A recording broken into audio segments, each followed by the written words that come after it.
Welcome to Farm Chic. I'm Emily. In today's episode, I am bringing you another 5 under 5 DIY challenge. Today's theme is Easter decor, and I have some beautiful French country themed Easter decor for you.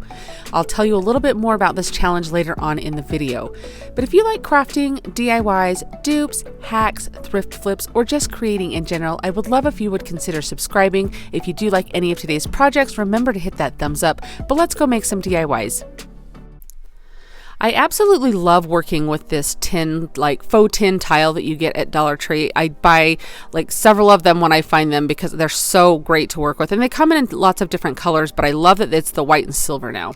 I just printed this little bunny. This is just an image that I got off of Canva, and I just printed it off on some cardstock. I made it as big as I could go on just a regular cardstock, like 8x11 piece of paper. And now I'm just going to open up this little tin, faux tin. I keep calling it tin because in my mind it is, because that's what I want it to look like, is real tin, but I know it's faux tin. Anyhow, I just traced this cute little bunny silhouette out, and then I'm just going to cut this out with some scissors. You guys, if you've never worked with this stuff, it is so fun and it is so easy. It cuts like butter. Like those scissors, I mean, it just goes right through it. It's a very thin plastic, but it just cuts really well. You can get all those little intricate details, and it's not like sharp really on the edges. I mean, always be careful, but it's not like a very heavy plastic that would be. So now I'm just going to cover our little bunny here in some white chalk paint. This would be so fun to customize it to whatever color you wanted to do. You can even use this technique for different seasons. So you have a different season you want to do a little cutout or something. I mean, it doesn't have to be limited to Easter. Now on the back, I'm just blasting it with a little bit of my heat gun and pressing it down. I'm just going to give it kind of a concave look. When I flip it over, you'll be able to see the edges are kind of rounded over to look like it really was like pressed tin. Now I'm using a little bit of brushed metallic silver here to kind of dry brush over those highlighted areas there. That just means I dip my brush in the silver, I wipe it off on a paper towel, and then just kind of lightly go over those raised areas. The reason I did that is so it would look like it was metal that was painted and then it was kind of worn off on those raised areas. Now I'm taking some burnt umber. You can use antiquing wax, you can use any kind of dark brown paint, and I'm just going around the edges with my stencil brush, and as I kind of dry brush that, or not dry brush it, but distress the edges with that, I'll rub it with my finger to kind of blend it in to make it look like it's rusted and it's just very aged. And I go over kind of lightly over the whole bunny with whatever's left in my brush.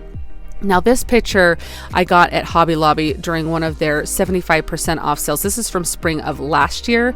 You guys always check those clearance sections at Hobby Lobby, JoAnns, Michael's, like Home Goods and TJ Maxx, and just look for different surfaces you can use for crafts because you can get the best deals. Now I covered it with some elephant chalk paint, and then to add some variation, I used a really light lime green color, and then I'm also using, this is Agave by Waverly's chalk paint, so it's kind of a tealy type color, and just very lightly I'm going over those areas on that chalk paint where the elephant chalk paint dries. It kind of adds a little texture.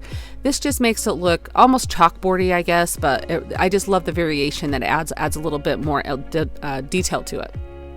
So now I'm just taking some tumbling tower blocks. I'm going to place these all over this cute little bunny here. This is so when I place him on our surface, it's going to give him that really 3D look there. So I just use hot glue to do all of this, and then I just set him down, kind of center him while the glue is hot there. I can kind of manipulate him a little bit, make sure he's on there really good. And I have this cute little bow tie that I add on to him, and look at how absolutely darling this looks. I love the really neutral feel to this. I think this has such a darling look, and really this could be all springtime and Easter. What do you guys think of him? I just think he turned out so cute. I am so excited that today is the 5 under 5 DIY challenge, and this month the theme is Easter decor, which I absolutely love. It's so fun getting to do the fresh spring DIYs, so hopefully you guys are enjoying this. This month I am hosting, as always, with my good friend Missi from the Crafty Cove, and our guest host this month is Dawn from Designs by Gaddis. She has joined our challenge multiple times, and she always does such a spectacular job, and her DIYs are amazing, so definitely check her out. Say hello. I'm going to put a link down in my description box for the playlist and for Dawn's channel, so make sure you go say hi to her. You guys, when you click on that link for the playlist, it's going to take you right to the playlist, and there are several creators who are so talented and so amazing. Everybody does such a wonderful job with creating their 5 DIYs, but everybody's video is going to have 5 DIYs that each cost $5 or less for Easter decor inspiration for you. So check out that playlist link, sit back, relax, and let all of these fun Easter DIY decor items inspire you. Let's get right back into the DIYs. I love using this foam core board or cardboard or whatever you have to make a cute little circle out of, to make a wreath. I'm just using a surface or a little template to trace a circle on here, and then I'm going to use my X-Acto knife to cut around. Now when I traced this circle, I thought I wanted a little bigger than that. I kind of wanted that as the size of the opening in the middle of my wreath, and so I'm just kind of going around it. You by all means do not need to make a perfect circle here. When you look at this, once I get this all completely cut out, you're going to think it's the ugliest looking circle. And I agree, it does not really look like a circle, but it works, I promise you. So stick with me here. Now this is some boxwood from Walmart. It's $1.97 for a little, a pick of it, and you can honestly get so many different DIYs out of one pick. So I just cut a bunch of the little separate leaves off there, the separate little sprigs there, and what I do is I run a bead of hot glue around the outside portion of my circle, and then I'm just placing these with the leaves facing over the edge. You can see exactly how I'm doing this here. The stems are facing inward towards the middle of the wreath, and I just go around the entire thing like this. So it actually does move quite quickly if you have all your pieces cut out and everything. Now for the inside, I just do the opposite. I put a bead of hot glue around the inside circle, and then I face the little leaves towards the inner part of the circle with the sticks facing the outer part. So you can see exactly how I'm doing that here. And then once I go all the way around this and get this all completely covered in, you go around the middle. And I just put a little dot of hot glue, and then I just face all of the leaves in the same direction going around the circle. Now you'll get a lot of these little webby, stringy hot glue things from doing this, and so I just blast it with my heat gun here to kind of get rid of those. Just be careful not to melt your boxwood leaves, but that melts all of those little hot glue strings into, like, it just makes them completely disappear. Anyhow, I have this little bunny, and he came from Hobby Lobby. It was like $2.99 and then 40% off, and he's darling the way he or she, I don't know, I just assumed that the Easter Bunny's a boy, but I don't know. But anyways, I just paint it with some white chalk paint. Like I said, you could leave it the way that it was, but I wanted to kind of make it my own. So just a couple of coats on there, and then I just take a fingernail file and I sand all around the edges of this cute little bunny and to distress it. I love using fingernail files to do detail sanding like this and distressing, because you can get into all those little areas. Now you could easily use some like antiquing wax or something like that and dry brush around the edges. Now these cute little windows, have you guys seen these from Dollar Tree? I feel like I've seen a lot of creators do some really, really, really cute things with them. And so I thought I would do something with this because I have a few of them in my stash. So I just whitewash kind of, or dry brush some white paint on there to kind of give it a fun little aged look so it's not so plasticky looking. I glue my little wreath down there, and then I use a tumbling tower block and a couple of the little squares to get this bunny bumped out as much as I need to, and just glue that on. I did wrap a little pitberry around his neck though. I just think this turns out so cute, and it'll be so cute propped up somewhere like a little shelf sitter. I just think this little bunny in that window has such a darling feel. What do you guys think of this one? So I have a book that I got at Dollar Tree, and I just ripped a few pages out of that, and I'm just going to fold them in an accordion file to give a little texture. And then I had my pinking shears out for another project I did, and so I'm just using that because I thought that would be fun texture. But obviously rip them, cut them with whatever scissors you have, whatever, to make some little strips of paper. I just thought that the little strips of the book paper would be really cute with this DIY. Now I have this little hanging tin basket that I got. I showed this in my Dollar Tree haul video a little bit ago, and you guys all loved it and were excited to see what I did with it. So here we go. So I crumpled up some pages to put in the bottom to kind of fill in the bottom of that, and I glued those in, and then I put a little bit of glue on the top and then just shoved some of those strips of paper in. I did that a couple of times to make sure the strips of paper were in there. They're not going to fall out all over my home, or if I was to sell this, I wouldn't obviously want that paper falling out.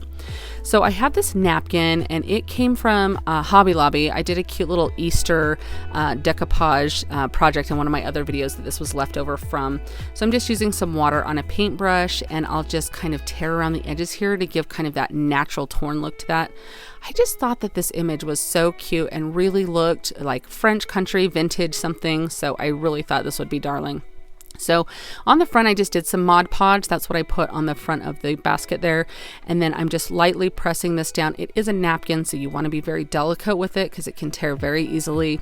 And then I just go around all of the edges with some Mod Podge, as well as once I do that, then I go over the entire image. That's going to seal the image. It's going to make sure that it's not going to like rip or tear. It's going to be sealed to that tin permanently. I just thought this was, I don't know, I loved it. I thought it was so cute. Now I found this image on Pinterest. I'll link the website I got it from. It was a free image I ended up printing out. And if you see it in some more videos, it's because I absolutely love it. So I printed it out in 3 different sizes. So I'm just tearing the edge to give it a really, I just wanted a really worn vintage feel to this.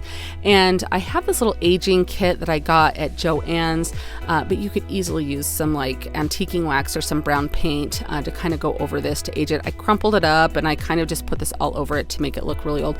I even went on the back because all the time I have people say, well, what about the back? I got the back, you guys, don't worry about it. Anyway, I also go over this front image with the bee on there because I wanted to age it to match a little bit more. So I stick this little postcard down in here off to the side, and then when I get it fixed where I want, I just run some hot glue there. Just be very careful not to burn yourself with the glue. I kind of did that. And then I have this darling little duck, and it came from Hobby Lobby, and it was $2.99 and then 40% off. But I just thought that he was so cute, and so I'm just putting some little glue on the feet there to hold him down. And then I will also, you'll see me go in and put a little glue on the wing to kind of glue it to the front there. I just thought that little pop of yellow was so springy and Eastery. I thought it was really cute. Once I got that in there, it did need a little bit of something extra. So I cut these little greenery sprigs here, and I'm just going to glue them behind the little duck there back by the postcard. And then I also take a little bit more greenery here, and then I just stick this over on this side there. And I just thought that looked so cute and so Eastery. Now, if you were going to set this up somewhere or something, you could put that handle down. Obviously, if you're going to hang it, you want that handle up. And so I wanted to age this. Once I got this all done, I looked at the tin. I'm like, the tin looks kind of stark. It needs to look a little older. So I just took some burnt umber on here, and you can kind of see on that handle how it does look just like the handle's rusted. And I go around like all the joints on the basket, on the lip. I even turn it over and go on the back of the little basket so that way it's aged and looks really old. You guys, isn't this the cutest thing ever? I just think this turns out so sweet and so cute. And it's that perfect little vintage pop of Easter that you'll have in your little Easter decor that's kind of just that treasure when you find it. I just think this turned out so cute. So let me know your thoughts on this one because I absolutely love it. Are you guys on Instagram? If you are, I would love if you would come and find me. I am Farm Charm Chic over there. I'll leave a link down in my description box so you can easily find me. But come and see what I'm working on. I post there quite a bit. I like to show you things that I'm working on or when I have videos ready. It's just another place to stay in touch. So if you do come find me, remember to send me a DM and say hi because I do love meeting new friends.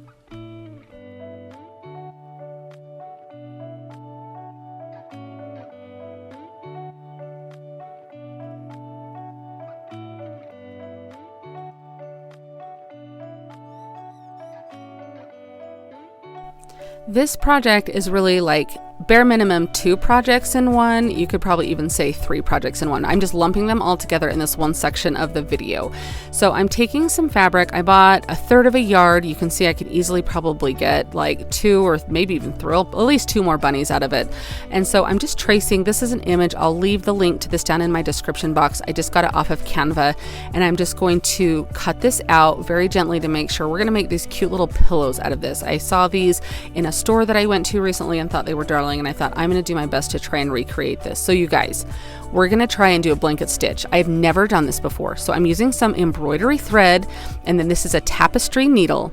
So I go through, you can see I went through the center part there, and I'm going to tuck the little tail of my thread down into here. Now I'll leave the link of the video that I watched on how to learn how to do a blanket stitch in case you really want to see a more detailed description of it, because sometimes I feel like maybe I can't articulate things like this. So don't worry, some of the next 2 do not sew. So I just really wanted to try this because the one I saw was sewn like this and I thought it was so cute. So I put my thread back through, and you just loop it through and pull it tight. Okay, so hopefully this makes sense. I've slowed it down a little bit here. So that's my first stitch. So my next stitch, you can see I will come from the back and I will stick it through. And then once that comes through, and it's taking me a little bit here because I've slowed this down here. So hopefully you can see exactly what I'm doing here. So I'll pull this through. And then what happens is when you pull it, and I have my thread's long because I want to go around the whole bunny. So I just pull that through there and it leaves that little teeny loop because I don't pull it tight yet. And you just take your needle and you're just going to feed that through the needle, and then you're just going to pull it taut or tight, whatever the correct terminology is there. And it's going to make the cutest little stitch all around this bunny.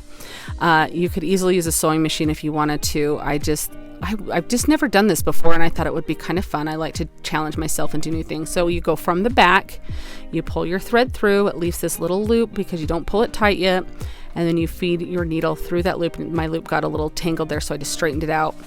And then I'm pulling that thread through. Now this does take a little bit of time to do the entire bunny, and so I'll kind of speed it up now and show you that, I just was showing you a progress check there of how it looks. And at first, at this point, when I looked at it, I was like, this is not going to turn out great. This is going to look like a beginner did this. You'll have to let me know at the end if you think it looks like a beginner did it or not. I'm very pleased with how it came out. But it's the same thing all around the entire bunny. You come from the back of the fabric towards you. You'll pull it through until there's that little teeny loop left. Feed your thread through that and then pull it tight. And you just do that all around the entire bunny. You want to leave an opening at the bottom, though, because you're going to stuff it with some stuffing, obviously, because it's a pillow. Now, if you guys have done this stitch before, you'll be like, oh, I know exactly how to do this. It does take a little bit of time. I had a book going that I was listening to that I could sit here and do this, and it was honestly kind of therapeutic to do. My fingers did get a little bit of sore, so if you have like those little silicone things to put on your fingers, maybe, because it is kind of hard pulling that tapestry needle through the fabric because it's a little bit of a thicker needle, and that embroidery thread is a little bit thicker. But you want to use the embroidery thread for this particular kind of stitch.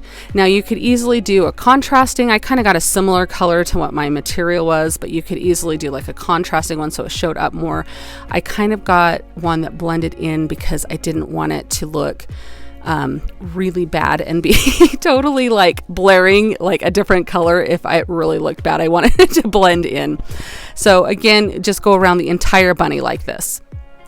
So here is the opening. So we're going to take some stuffing, and I buy really inexpensive pillows that I find either at Walmart or on clearance at the craft store to cut them open to use the filling out of, rather than just going and buying the filling itself, because I feel like that's much more expensive. So I'm just using a dowel to shove the stuffing up into the cute little ears of the bunny and into anywhere that's kind of like a little hard to get to, that you want to make sure it gets filled really well. I filled this pretty good. You can kind of use your best judgment on if you want it really full and tight, like have it be a really tight plush to it, or if you want it to be kind of softer, and more, less fluff in there. So you just use your best judgment. And once you get that completely full, then you're just going to pick up with that blanket stitch and finish it until the end. And that one I just tied a cute little bow onto. Now I'm going to show you this next step, this next one. This is called Unique Stitch, and I've done no-sew pillows out of this. I absolutely love this stuff. So I'm just going around the edge, kind of just like you're sewing, but it's with glue. And you just go around, and then I just do little sections, and then I push that down, and some will seep out, and that's okay. You'll just wipe it off with like a baby wipe or a damp cloth. And then I just go around, remembering to leave the opening to fluff it. Okay, so what I'm going to do is I'm going to let this dry. So I push that all down. We're going to set that aside, and I'll come back to that one. So now I have this floral fabric, and I kind of picked all these to kind of go together. I thought they really kind of had like almost like French country vibe or like a vintage vibe. Anyhow, so I'm tracing. Remember to put your right sides of your fabric together to trace, because you don't want those tracing lines to show. Now this one I'm using my pinking shears, and I'm just going to cut around the edge with that. Pinking shears, if you're new to sewing or have never seen these, I'm sure most of you are probably like, we know what these are. But honestly, when I started sewing, I had no idea why you would use these or what the zigzags were.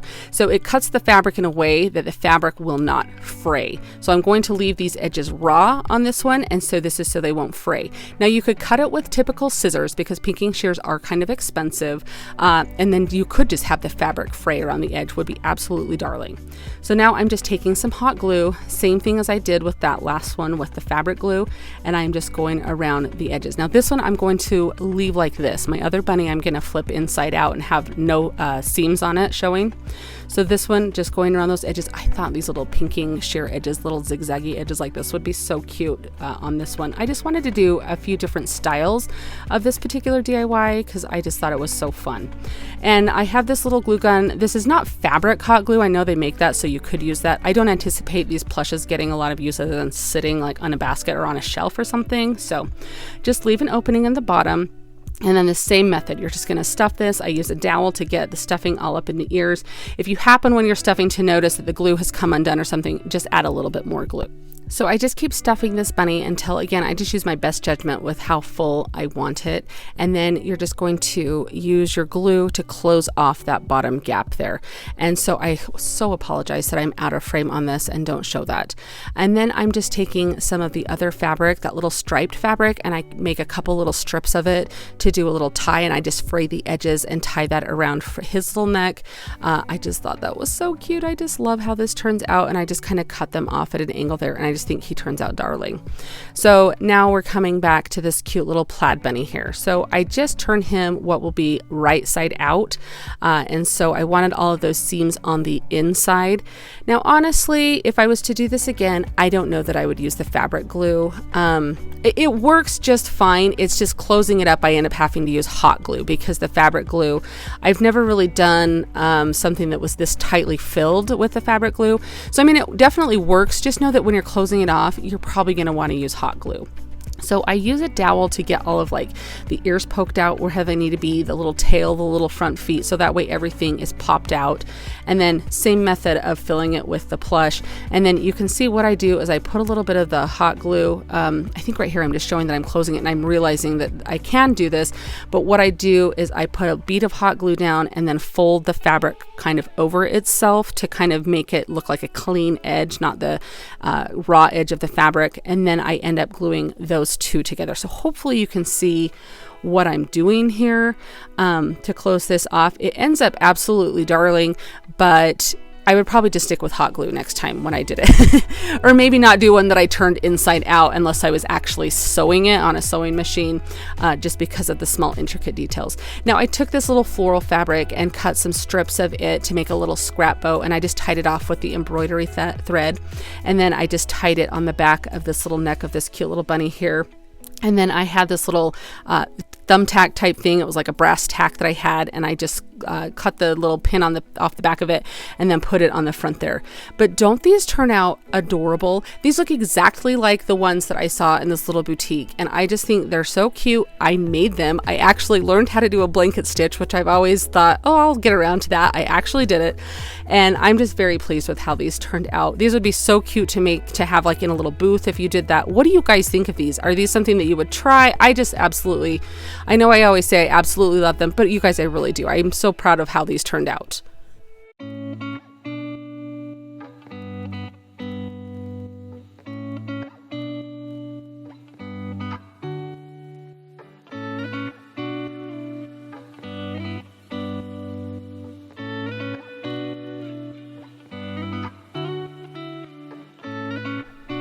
I hope that you enjoyed watching me create these DIYs. I had so much fun coming up with ideas for this French country kind of vintage feel. It was so much fun, and I just love how every one of these turned out. Those three little bunnies, even though they took me so long to make, I just think they turned out so cute, and it was totally worth it. I actually really love every project from today's video. Did you have a favorite, or do you see yourself recreating one of these, or did one inspire you? I would love to know down in the comments. Also remember that this is part of the 5 5 Under 5 playlist challenge. So down in the description box is going to be a link to that playlist. So check that out. I want to thank Missi and Dawn for hosting with me this month. They are amazing. So make sure you check out their channels down in my description box. Thank you so much for joining me today. I'll see you next time. Happy crafting! If you liked the video that you just saw and you want to keep crafting together, here's another video that you might enjoy. And as always, remember to like and subscribe. Thanks so much for watching. I'll see you next time.